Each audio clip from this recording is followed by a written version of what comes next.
Assalamualaikum warahmatullahi wabarakatuh. Perkenalkan, nama saya Laras Korina, NIM J3J117370.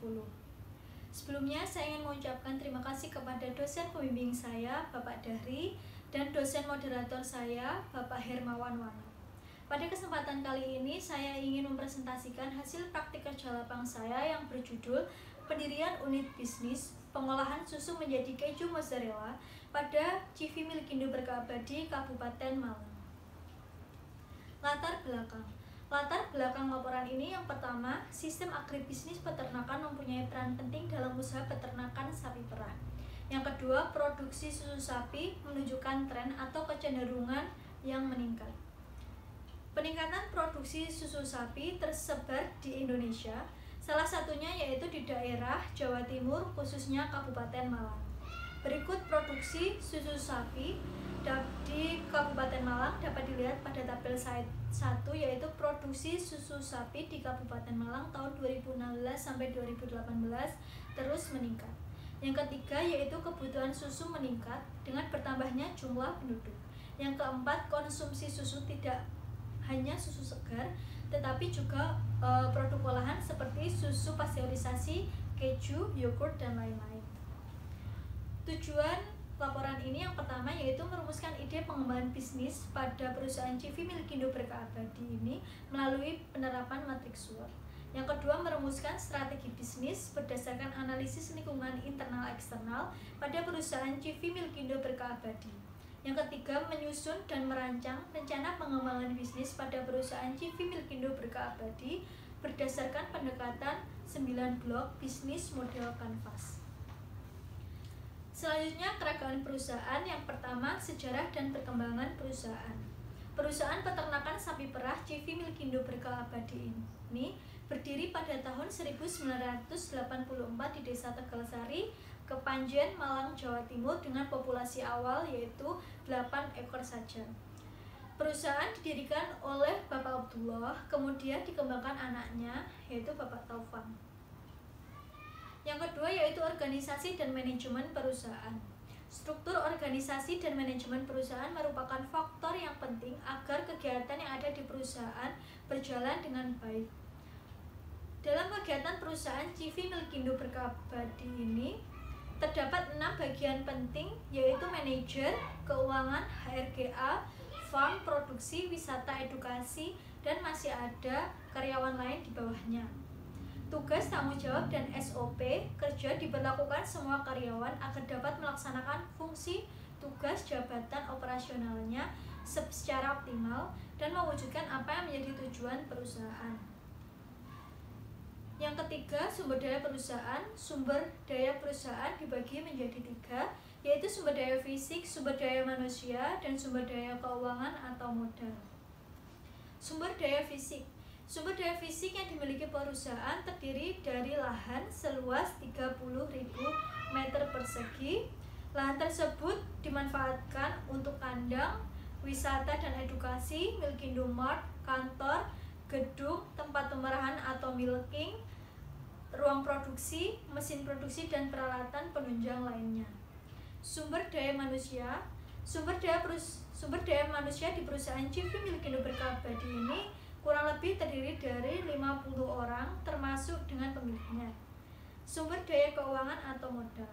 Sumber daya keuangan atau modal yang digunakan untuk menjalankan dan melancarkan bersumber dari pemilik perusahaan sendiri yaitu Bapak Abdullah. Selanjutnya, hasil dan pembahasan. Analisis SWOT perusahaan CV milik Indo Berkah Abadi dapat dilihat pada tabel berikut. Analisis SWOT tersebut dapat menghasilkan strategi SO, yaitu mempertahankan kualitas susu dan memanfaatkan kemajuan teknologi untuk pengolahan susu. Yang kedua, menerapkan program kemitraan dalam memenuhi permintaan. Untuk strategi WO dihasilkan yang pertama, pengolahan susu segar menjadi produk olahan keju mozzarella. Yang kedua, pengembangan manajemen pemasaran menggunakan Milkindo Akses. Yang ketiga, pengembangan produk susu menjadi yogurt dengan berbagai varian rasa. Kemudian strategi ST dihasilkan yaitu strategi manajemen distribusi input dengan pemasok. Yang terakhir, strategi WT dihasilkan meningkatkan pengiklanan dan jangkauan pasar yang lebih luas. Rumusan kajian pengembangan bisnis. Permasalahan: belum ada pengolahan susu segar selain susu pasteurisasi cup dan botol. Kemudian dianalisis dari faktor internal weakness dan faktor eksternal opportunity yang dapat menghasilkan ide pengembangan bisnis, yaitu pengolahan keju mozzarella pada CV Milkindo Berkah Abadi ini. Kemudian ide pengembangan bisnis tersebut dikaji menggunakan perencanaan 9 elemen bisnis model kanvas atau BMC. Kemudian dianalisis finansial, layak jika layak dijalankan, jika tidak layak maka akan dievaluasi kembali oleh perusahaan. Selanjutnya, rencana pengembangan bisnis menggunakan bisnis model kanvas. BMC terdiri dari 9 blok elemen. Yang pertama ada customer segment, yang kedua value proposition, yang ketiga channel, yang keempat value relationship, yang keempat revenue stream, yang keenam key research, yang ketujuh key activity, kedelapan key partnership, 9 cost structure. Bisnis model kanvas ide pengembangan bisnis dapat dilihat pada tabel berikut. Rencana pengembangan bisnis BMC. Yang pertama, customer segment. Customer segment terdiri dari 2, yaitu B2B atau business model business to business, yaitu HoReCa, hotel, resto, dan karaoke. Yang kedua yaitu ada B2C, yaitu business to customer, yaitu wanita, kelas ekonomi menengah ke atas, aktif media sosial. Yang kedua value proposition, yaitu proporsi nilai yang ditawarkan atau pelayanan ke konsumen, yaitu penjualan dengan harga yang pas atau terjangkau. Yang kedua mengutamakan kualitas dan tekstur pada produk keju mozzarella. Channels atau saluran. Ini terdiri dari 2, yaitu saluran tidak langsung dan secara langsung. Untuk saluran secara langsung dapat menggunakan media Instagram dan WhatsApp. Saluran secara tidak langsung dapat membeli langsung ke perusahaan CV Milkindo Berkah Abadi, yaitu Milkindo. Keempat, customer relationship, yaitu menanggung barang yang rusak saat pengiriman, memberi giveaway, kemudian mengunjungi ke rekan bisnis agar keinginan konsumen dan kegiatan perusahaan berjalan dengan lancar dan sama-sama menguntungkan untuk kedua belah pihak. Yang kelima, revenue stream, yaitu arus pendapatan. Jumlah produksi tahun pertama dengan total produksi 6.000 pieces, dapat penerimaan sebesar 180 juta rupiah. Kemudian produksi tahun 2 sampai 5 dengan total produksi 7.200 pieces, dengan penerimaan sebesar 216 juta rupiah. Kemudian yang keenam, research, yaitu terdiri dari 3, sumber daya fisik, sumber daya manusia, sumber daya finansial. Sumber daya fisik ini meliputi dapur untuk kegiatan produksi yang memerlukan bangunan dengan ukuran 3x4 meter persegi, 3x4 meter, dan diperlukan peralatan kegiatan produksi. Sumber daya manusia pada kegiatan produksi keju mozzarella ini memerlukan 4 orang, 1 orang manajer, 2 orang untuk kegiatan produksi, 1 orang untuk kegiatan pemasarannya atau supir. Selanjutnya, sumber daya finansial pada kegiatan produksi keju mozzarella ini yaitu modal dari pemilik perusahaan sendiri.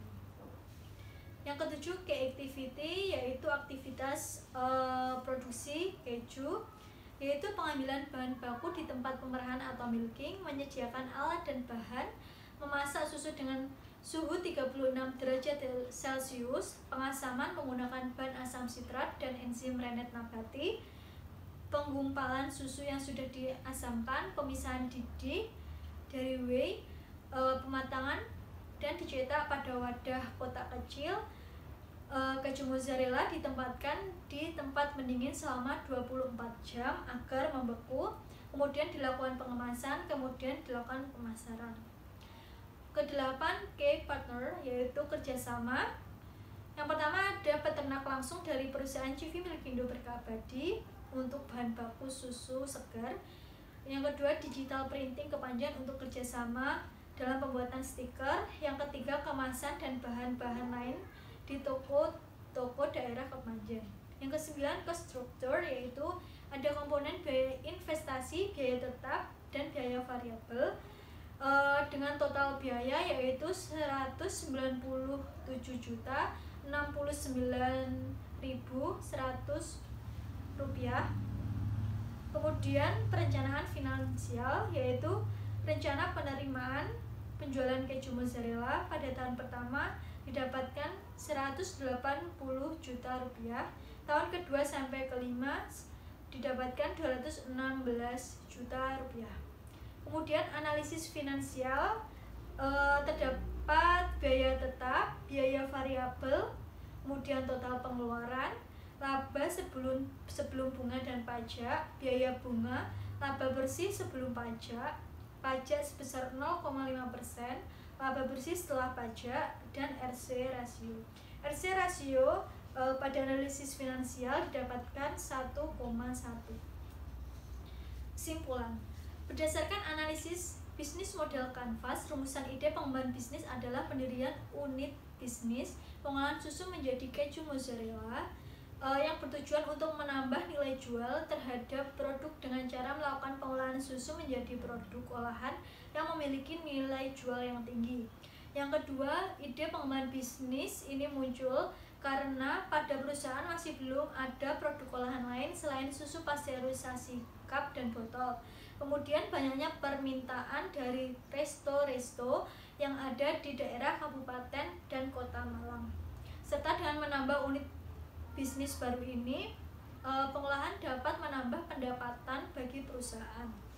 Yang ketiga, berdasarkan aspek finansial, dengan analisis laba rugi terjadi peningkatan laba sebesar Rp14.093.070 dan RC rasio sebesar 1,1 yang memiliki arti bahwa apabila RC rasio lebih dari 1 maka bisnis tersebut dikatakan layak. Kemudian saran, dalam menjalankan bisnis keju mozzarella pada tahun pertama, perusahaan CV milik Indo Berkabadi ini perlu meningkatkan aspek promosi yang dapat menarik perhatian para konsumen. Dan produk olahan ini akan tetap mendapat tempat di pasar dengan membuat inovasi produk keju agar tetap bersaing dengan jenis produk yang serupa. Sekian presentasi dari saya. Apabila ada salah, saya mohon maaf. Wabillahi taufiq wal hidayah. Wassalamualaikum warahmatullahi wabarakatuh.